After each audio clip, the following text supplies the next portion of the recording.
करता हूं। साथियों, देखो कहाँ गया। आज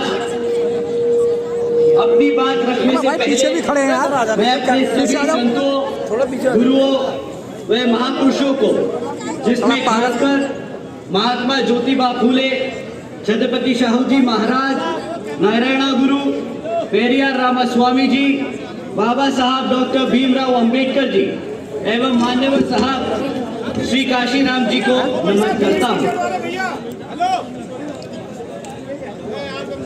साथियों, पीछे आ जाओ भाई। इस लोकसभा चुनाव के संबंध में अपनी बात रखने से पहले मैं बहुजन समाज पार्टी की राष्ट्रीय अध्यक्ष व उत्तर प्रदेश की 4 बार मुख्यमंत्री रही एवं पूर्व सांसद आदरणीय बहन जी के नाम से लोकप्रिय बहन कुमारी मायावती जी का पूरे तहे दिल से स्वागत व आभार प्रकट करता हूं, जिन्होंने अपना पूरा जीवन वामसेफ, DS4 व BSP के जन्मदाता एवं संस्थापक श्री मान्यवर साहब श्री काशीराम जी के बताए हुए रास्ते पर चलकर परम पूज्य बाबा साहब डॉक्टर भीमराव अंबेडकर जी के मानवतावादी व आत्मसम्मान एवं स्वाभिमान के मूवमेंट के कारवां को अपने आजीवन त्याग, तपस्या व कड़े संघर्ष के जरिए नई राजनीतिक ऊर्जा, शक्ति व पहचान दी है तथा उत्तर प्रदेश जैसे विशाल व महत्वपूर्ण राज्य में 4 बार अपनी BSP पार्टी के नेतृत्व में सरकार बनाकर खासकर यहाँ बहुजन समाज के लिए ऐसी मिसाल बन गई है जिससे प्रेरणा लेकर करोड़ों लोग यहाँ सामाजिक परिवर्तन व आर्थिक तरक्की के मिशनरी कार्य में जुड़े हुए हैं। इतना ही नहीं बल्कि मैं खुद भी उनके इस नेतृत्व से प्रभावित होकर BSP मूवमेंट से जुड़ा हूं और उनके पद चिन्हों पर चलकर उस मिशनरी दायित्व, कर्तव्य व फर्ज को पूरा करना चाहता हूं, जिसके लिए बहुजन समाज के मसीहा परम पूज्य बाबा साहब डॉक्टर भीमराव अंबेडकर जी आजीवन कड़ा संघर्ष करते रहे। साथियों, आज मैं अपनी बात अपनी कमियों से दूर करना चाहूंगा। हमारे यहाँ विपक्षी पार्टियों ने हमारे कैडर, हमारे वर्कर, हमारे कार्यकर्ताओं के बीच में एक बहुत गंदा, एक बहुत नीच तरीके का एजेंडा फैलाने की कोशिश की है, हमारे लोगों को भ्रमित करने की कोशिश की है, डिमोरलाइज करने की कोशिश की है। वो बोलते हैं कि भाई हाथी पिछले कुछ सालों से आगे बढ़ नहीं पा रहा है क्योंकि वो किताबों के बोझ में दबा है, परंतु साथियों ये सरासर झूठ है। और ये अभी रिसेंटली इलेक्टोरल बॉन्ड्स के बारे में जो खबर आई है उससे साबित होता है। आप लोग सब इलेक्टोरल बॉन्ड्स के बारे में जानते हैं साथियों, जानते हैं कि नहीं जानते? तो आप लोग ये भी जानते होंगे कि पिछले 6 सालों में इन इलेक्टोरल बॉन्ड्स के द्वारा 25 राजनीतिक दलों को 16,500 करोड़ रुपए मिले हैं। जानते हैं ना साथियों? परंतु इन 25 राजनीतिक दलों में एक पार्टी का नाम नहीं था। आप जानते हैं कौन सी पार्टी है जिसको, जब आप ये सब बखूबी जानते हैं कि BSP ने आज तक एक भी रुपया किसी पूंजीवादी या कंपनी से पैसा नहीं लिया है, तो कैसे बोल सकते हैं कि हाथी पे किताबों का बोझ है? हाथी पे किताबों का बोझ नहीं, वो अपना कार्यकर्ता उस किताब को अपना कर्तव्य समझता है ताकि वो अपने मूवमेंट को आगे चला सके। जानते हैं ना आप सब साथियों कि BSP ना कभी किसी पूंजीवादी के पैसों से लेके अपना इलेक्शन लड़ती है और ना ही आगे कभी लड़ेगी। तो साथियों, जैसा कि आप सब जानते हैं कि ये जो लोग बोलते हैं कि BSP कार्यकर्ताओं पे बोझ डालती है, ऐसा कुछ नहीं। BSP अपने लोगों के तन मन और धन से शिद्दत से चलती है।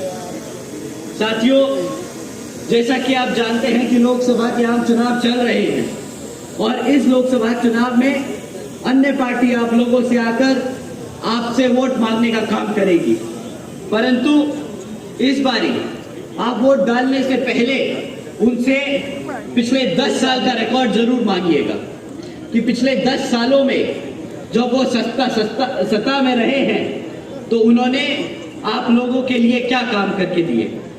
साथियों, आप जानते हैं कि बहन जी के सख्त आदेश हैं कि बीएसपी कभी मैनिफेस्टो जारी नहीं करती, बीएसपी कभी आने वाले 5 सालों के बारे में वादे नहीं करती।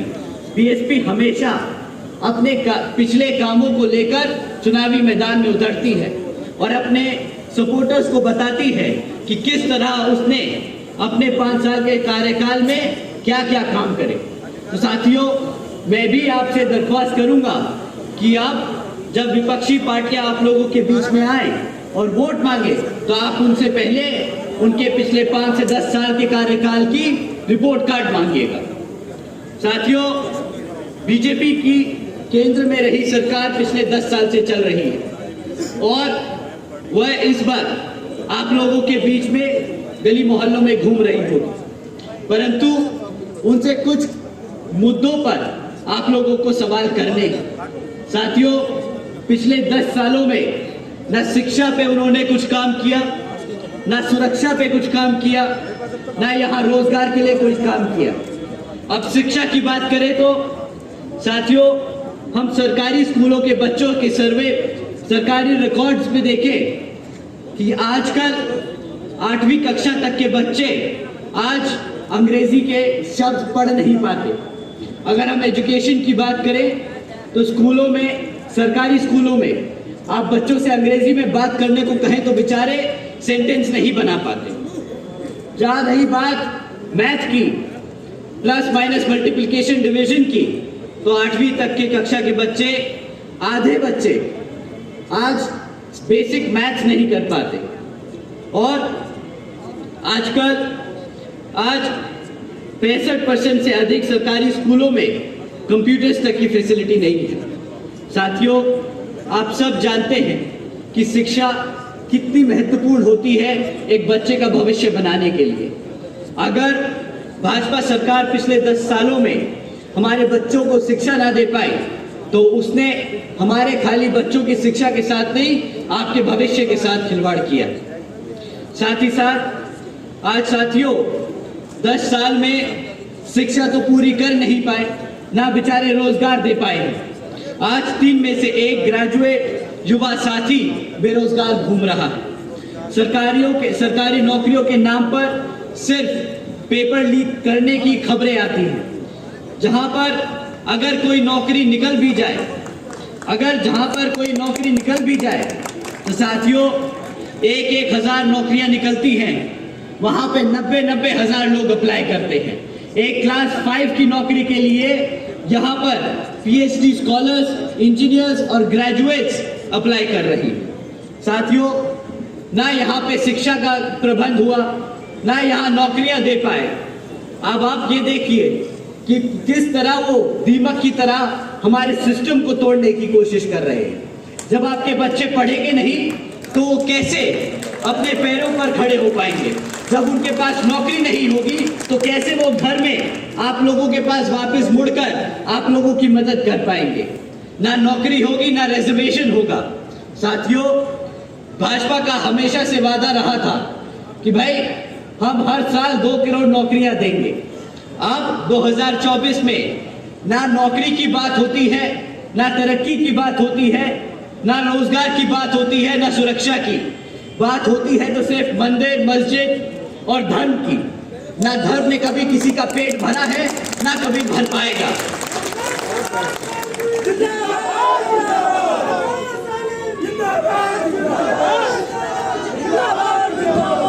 साथियों, जब वो रोजगार ना दे पाए तो अब अपनी आवाम को भूखा तो रखेंगे नहीं, तो प्रधानमंत्री जी के साथ साथ भाजपा के सभी बड़े छोटे नेता ये लाइन बहुत बखूबी रट के आप सबके बीच में बोलते हैं कि आज बीजेपी की सरकार ने 80 करोड़ से ज्यादा देशवासियों को मुफ्त में राशन देने की स्कीम चलाई है। परंतु कोई इनसे पूछे कि भाई 80 करोड़ लोगों को अगर आपकी खाने की स्कीम में, आपके खाने राशन की स्कीम पे डिपेंड होना पड़ रहा है, तो मतलब आज आधे से ज्यादा देश गरीबी रेखा के नीचे खड़ा है। तो किस बात की वो डेवलप्ड इकोनॉमी की बात करते हैं? किस मुंह से बोलते हैं कि ये इंडिया आगे बढ़ रहा है? किस मुंह से बोलते हैं कि इंडिया को $5 ट्रिलियन की इकोनॉमी बनाएंगे? साथियों, सब भिखारी बना दिया,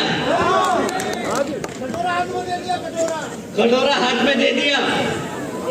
कोई बात नहीं साथियों, इस बार ही आने वाले लोकसभा चुनाव में इनको वही कटोरा थमा के वापस भेज दीजिएगा।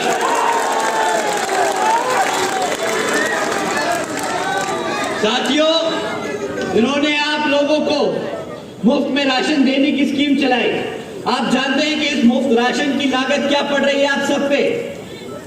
साथियों, 2 लाख करोड़ रुपए ये सरकारी का पैसा, ये सरकार का पैसा मुफ्त राशन बांटने में लगा रहे हैं। साथियों, और मुफ्त का राशन मिलता ही कितना है? 500 रुपया, 1000 रुपया महीना। आप लोगों को साल में 6000 रुपए का राशन देते हैं, ज्यादा 12,000 रुपए का राशन दे लेंगे।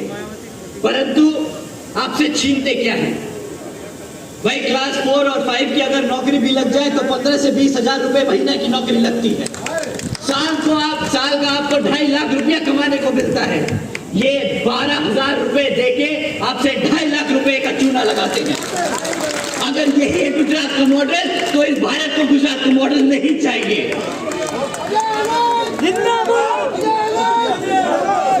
साथियों, 200 किलो रुपए टमाटर, तभी वो मुफ्त में राशन बांट रहे हैं।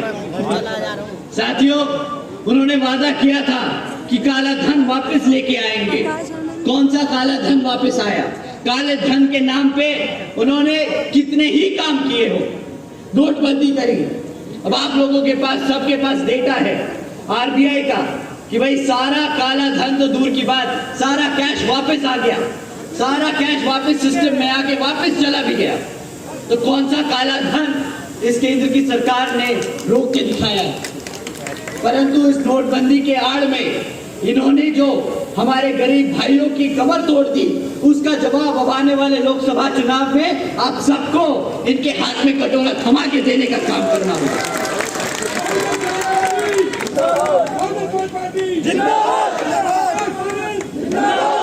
साथियों, ये तो रही केंद्र की भाजपा सरकार।